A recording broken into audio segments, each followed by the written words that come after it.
Apa yang dikhawatirkan? Menurut Anda Pak, memang kita ini sedang khawatir sekarang di dalam negeri ini aman-aman aja kan? Gitu. Pak Antoni, Anda merasa bahwa keputusan dari keluarnya status siaga 1 ini memberikan kepastian keamanan di negara kita atau justru memicu ketidakstabilan baru? Yang saya baca adalah bahwa surat dari siaga 1 itu adalah tidak seharusnya adalah rahasia. Tetapi kenapa bisa bocor kepada publik? Gitu.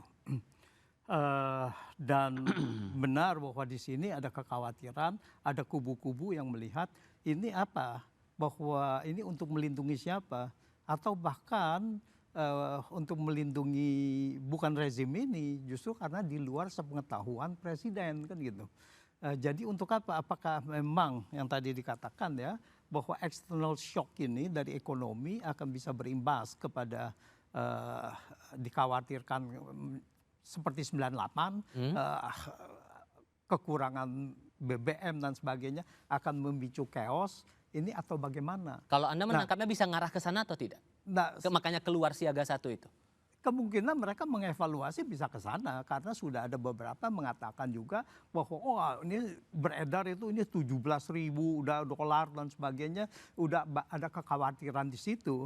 Tetapi 17.000 itu tidak mungkin tidak membuat kita punya ekonomi moneter itu dalam bahaya, dalam kondisi kritis gitu. Karena kita harus lihat bahwa kita sekarang ini sekitar 16.500 ya patokan dari APBN ya, itu harus untuk bisa memicu kondisi chaos itu harus terdepresiasi itu sekitar minimal 20% sampai 30%. Waktu di tahun 97 dari 2.400 ke 3.500 yaitu sekitar 34% gitu. Jadi kalau kita ngambil lampu kuningnya aja itu 20%, berarti diperlukan 3.000 sekian. Berarti kalau sampai mencapai 20.000 baru kita bisa siaga gitu. Tapi sekarang ini apa yang perlu disiagakan gitu. Nah, disrupsi BBM apalagi ini bertentangan dengan apa yang dibicarakan oleh Presiden, oleh Menteri Keuangan bahwa ini masih terkendali meskipun belum ada detailnya terkendali itu bagaimana gitu. Ditambah lagi posisinya dari pemerintah sampai sekarang belum juga untuk melakukan perubahan atas APBN 2026 dengan kondisi dengan alasan pemasukannya masih aman, Pak. Pemasukannya masih aman, sebetulnya juga tidak aman juga karena Januari dan Februari pemasukan dari pendapatan negara itu cuma 11,4%, 2 bulan loh. 11,4% dari target, pasti ini terjadi shortfall seperti yang tadi saya katakan gitu. Seharusnya tetapi di dalam menenangkan itu masyarakat mereka harus mengatakan gitu. Tapi bagaimana mitigasi di dalamnya dengan pernyataan presiden seperti itu, saya pikir kok mereka sudah mengadakan secara di dalam itu mitigasi hal-hal yang tertentu, hal-hal yang seperti itu ya. Jadi saya pikir sudah ada pemikiran-pemikiran tetapi mungkin secara detailnya belum dibicarakan kepada masyarakat gitu. Tetapi inilah salahnya, komunikasi ini harus jelas kepada masyarakat, jangan sampai masyarakat menjadi tidak tenang. Kembali kepada yang tadi siaga 1 tadi, nah saya rasa itu akan memicu sekali banyak sekarang masyarakat melihat ini kita akan apa gitu.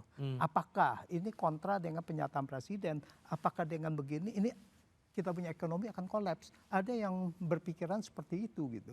Tapi saya sendiri masih belum berpikiran bahwa kita akan terlalu jauh kalau melihat kondisi jauh sekarang gitu. Karena tanda-tanda itu belum ada gitu. Atau bisa juga di dalam internal TNI bisa ada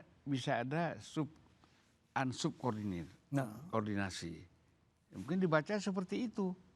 Ya kan? Bahwa ada kelompok-kelompok di dalam TNI yang memang tidak puas juga dengan situasi yang ada sekarang. Bisa juga. Kita kan nggak tahu. Kita bilang mengatakan bahwa ini belum apa-apa. Tapi di internal mungkin ada kajian-kajian dikhawatirkan. Ada yang memanfaatkan situasi ini. Karena ini bukan zaman Orde Baru yang semua takut sama Soeharto. Yang saya pahami, Anda kan punya kedekatan juga dengan Pak Prabowo. Ini sudah pernah komunikasi nggak sih, entah non formal atau mungkin percakapan singkat? Ini datang dari mana nih status ini? Benarkah dari Pak Prabowo langsung atau gimana? Saya baru pulang. Belum ada komunikasi soal itu ya? Jadi saya kira pasti Panglima TNI sering dipanggil ke Hambalang dan pasti ini juga diketahui oleh Pak Prabowo. Cuman biasa kan Pak Prabowo suruh Panglima TNI lah, tugas kamu itu seperti 17 Agustus. Peristiwa Agustus kan bukan presiden yang muncul, Menhan, Kapolri, Panglima TNI kan. Tapi kan itu instruksi presiden. Jadi menurut saya bahwa kalau kita sebenarnya menunggu dan wait and see lah ya, tentang siaga 1 ini sebenarnya kemana arahnya. Nah kita harapkan ada analisis dan penjelasan terbuka. Situasi ekonomi kita begini, politik kita begini, kemudian bisa disimpulkan bahwa ada kerawanan di dalam negara kita. Oke, sehingga kalau melihat kondisinya yang entah kapan ini akan berakhir konflik ini, AS plus Israel versus Iran ini, dengan mereka masih bersikeras dengan posisinya masing-masing, kita jelas sedikit banyak yang akan terdampak. So, pengamannya harus dimulai dari mana untuk jangka pendeknya saja. Karena ini momennya, apalagi momen Ramadan dan Lebaran seperti sekarang, daya beli harusnya meningkat, malah kebalikannya. So, untuk memperbaiki itu, kita bisa apa?